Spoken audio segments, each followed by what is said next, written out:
कटक जिला बड़मा ब्लक अंतर्गत माँ भट्टारिका पीठଠାରେ शुक्रवार दिन एक दिवसीय क्षेत्रीय समाज महासंघ समावेश आयोजित हो जाइछि।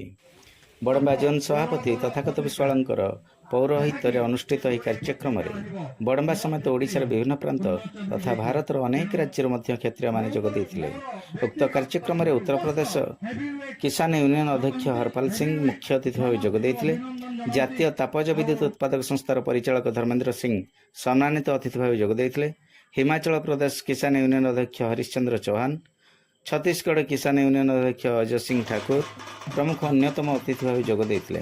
विभिन्न अंचल आसिथिबा पाइकवीर माने निज निजर समर कला प्रदर्शन करने सह विराट पटुआर रे जाई माँ भट्टारिका दर्शन और आशीष लाभ करथिले।